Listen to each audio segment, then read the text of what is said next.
Just here at Oakham's, the factory's behind you, and I thought I'd just sort of close this vlog off with a bit of Jerry Springer. If any of you remember Jerry Springer. And really it's just, I think a lot of people watch vlogs, and I'm since 2017 I think I watched Dan on Narrowboat Tilly was the first vlogger I ever watched, and then David sitting under his RNLI calendar, Kevin on Aslan, and then I went Crit Boat Show in 2017 and I met Kevin and Sue from Bickerstaff, and I'd set my mind as I was going to have a Bickerstaff boat, and that was a long time ago. And really what I want to say is it's important that you plan.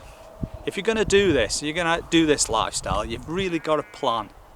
And I know, not just financially, of course. You've got to have enough money or enough investment to live this lifestyle and to do it. And it's a leap of faith for everybody. You know, 99.9% of people have got to take a leap of faith at some time and live on a boat. And I'm no different, of course. But I know I want to do it because I've spent 5 years thinking about it, planning it, financially planning it, and then taking the massive leap of leaving your job and retiring. And I'm enjoying the freedom of being retired. But after 32 years hard work, it's been a real big life change. And I'd say the first couple of weeks were great, it's like being on holiday. And then the third week it sort of strikes you a little bit strange. By the time you get to week 4, you realise you're never going to work again. And then I think you have a week of rabbit in the headlights, you have a week of panic. But then by the time you get to the 6th week and everything settles down and you've accepted the fact is you're not working ever again, and you've retired and you've put your time in, you know, 32 years in the waste industry, 10 years for the company who does the CRT bins, the big red ones. I was a regional manager for the Midlands, and then I moved to a family business, which initially was a big back step, and then it was sort of propelled me forward because you're a bit like a knight in shining armour, and it sort of really put me in a good position. And I worked really hard and I love the company and they've looked after me. Been absolutely fantastic. I had the best 20 years of my life there.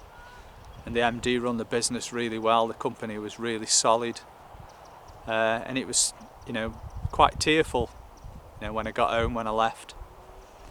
But now, of course, I'm just embarking on a completely new life.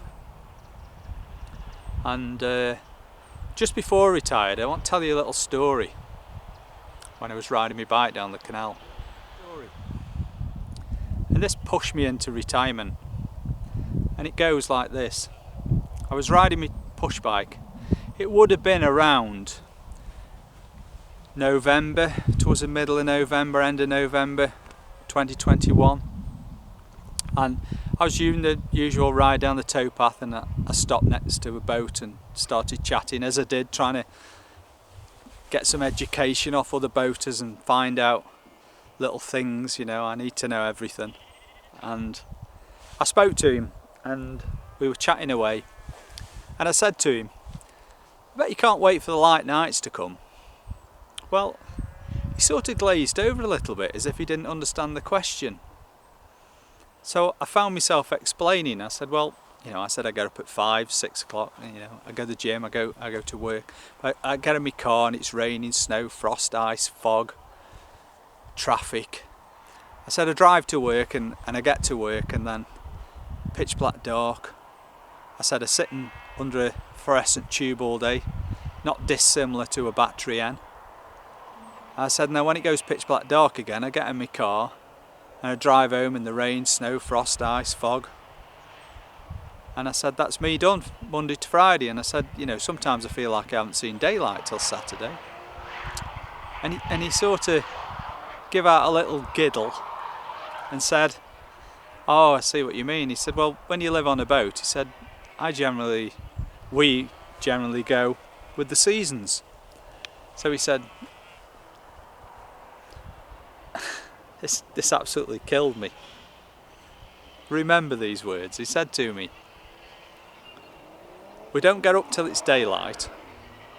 Then he says, I potter about and I sometimes go shopping with my rucksack and a couple of hours, whatever, a bit of exercise. And then he said, and when it goes dark, we batten the hatches down, he said, and Sheila enjoys cooking and we have a glass of wine and we cook an iced tea, and then we sometimes watch a film on Netflix or something, and then we go to bed. And it was as simple as that. As simple as that. And I rode off up the towpath on my push bike. And I'm pedalling away and I'm thinking his words and some of the things he said just kept resonating over and over and over.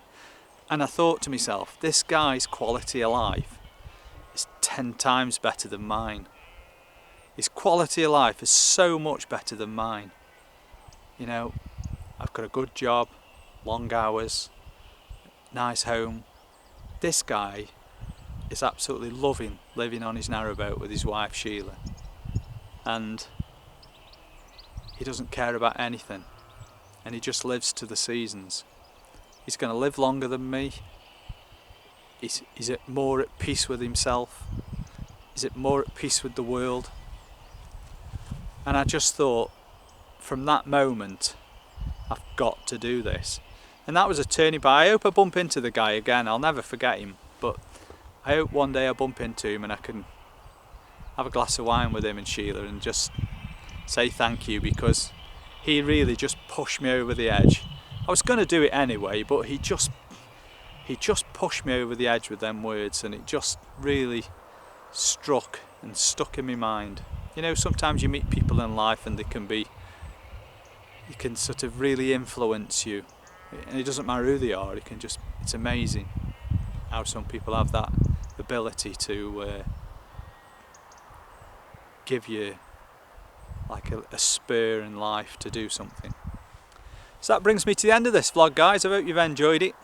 I'm going to try and point to the subscribe button, but I get it wrong every week. I point to the wrong side. I still can't get my head around that bit. So if you don't mind subscribing, that'd be nice. It is going up, and it's important. I think it has something to do with the YouTube channel and the analytical side of it. I think it gets me out there more if more people subscribe. It doesn't cost you anything. I think you just register through Google. You don't get any emails or anything like that. So yeah, please subscribe if you will. Give me a thumbs up if you like the video, and of course any comments below. I don't mind comments below or through social media, it's fine. I do answer every question, and I am getting quite a few private messages now of people who are thinking of doing what I'm doing. And really that's part of why I've done this little bit at the end of this vlog, because I'm getting a lot of questions about should I retire, should I sell my house, and no, don't. You know, do your research first. Spend some time on boats. You know, it's important. You don't just pack it all in. It's just not that simple. You know, how many people have sat in Spain and Portugal at a coffee shop looking across and saying, oh, I could live here. Really? That's a fantasist. I don't know about you guys, but when I land back in Manchester Airport and I see these lovely green fields, I get a little flutter in my heart, I do. I know I'm home, so, you know, but I think we've all done that when we're on holiday and we have that little thing. And I think people watch vlogs sometimes and fantasise, romanticise that, you know, oh, this is a life for me, I'm going to do it, you know. Don't do it. Don't do it. You know, spend your time researching, think about it a lot. Think about the financial side. Think about what sort of person you are. It's not an easy life. It's not for lazy people.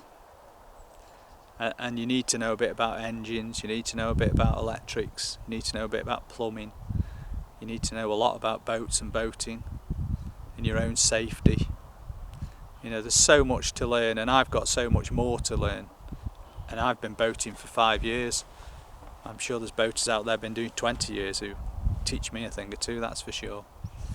So I think it's important that initially you at least take a couple of years to make your decision. Don't just make it. Don't make it in a week or a month and just decide you're going to do it and throw everything throw everything away. I think lots of people have done that, thrown everything away, bought a boat, a couple of months later, boat's up for sale. Biggest mistake they've ever made in life, you know. Especially if you're married, you know, or you've got a partner. A lot of time, you know, you think you can live with each other. You come retire from work like I have and find yourself at home every day. You can suddenly find yourself single as well, because you've got to live with somebody 24/7 on a boat in a very small space. So you better know that, you know, whoever you're with, you can do that. It's not that simple. It's easy for me, but it's not if you're a couple. In fact, sometimes I don't even like my own company. So don't do it.